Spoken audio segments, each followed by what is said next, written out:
আসসালামু আলাইকুম সুপ্রিয় দর্শক বন্ধুরা, আপনারা দেখতে পাচ্ছেন আমরা একটি পোকা, অনেকটা ওই মসুরের ডালের মতো লাল টকটকে একটি পোকা। আমরা ফসলের জমিতে প্রায়ই পোকা দেখলেই আমাদের কৃষক ভাইরা বিষ দেওয়া উদ্যত হয়। আসলে এটি একটি উপকারী পোকা। এই পোকাটির নাম হলো লেডিবার্ড বিটল।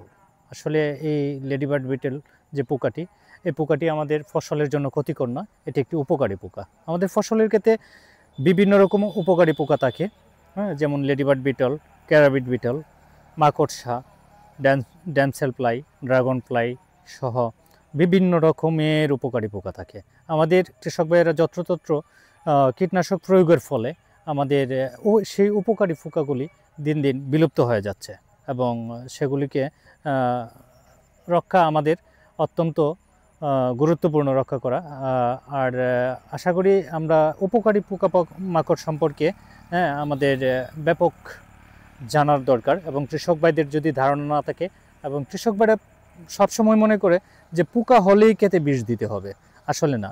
সৃষ্টিকর্তার প্রদত্ত নিয়মই আমাদের একটি ক্ষতিকর পোকাকে বা একটি প্রাণীকে আরেকটি প্রাণী ভক্ষণ করে এবং খায়, এবং জীববৈচিত্র্য রক্ষার তাগিদে আমাদের উপকারী পোকাগুলোকে রক্ষা করার প্রয়োজন। আমাদের জমিতে এখন ব্যাঙ, সাপ, হ্যাঁ, এগুলি ধীরে ধীরে আসলে শেষ হয়ে যাচ্ছে। যাই হোক, আমরা এই আজকে আপনাদেরকে উপকারী একটি পোকা লেডিবার্ড বিটল, যা আমাদের উপকারী পোকা হিসেবে আমাদের কাজ করে, সেই পোকাটি সম্পর্কে আপনাদেরকে পরিচিত করানোর জন্যই শুরু করেছিলাম।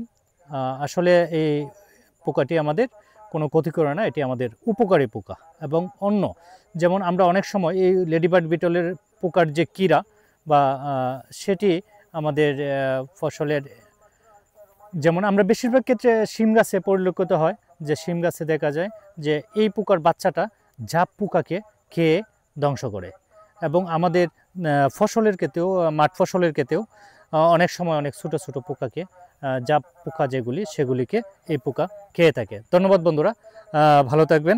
পরবর্তীতে আরও নতুন কোনো পোকা রোগ নিয়ে আপনাদের সাথে কথা বলার চেষ্টা করব। সে পর্যন্ত ভালো থাকবেন সবাই। আসসালামু আলাইকুম।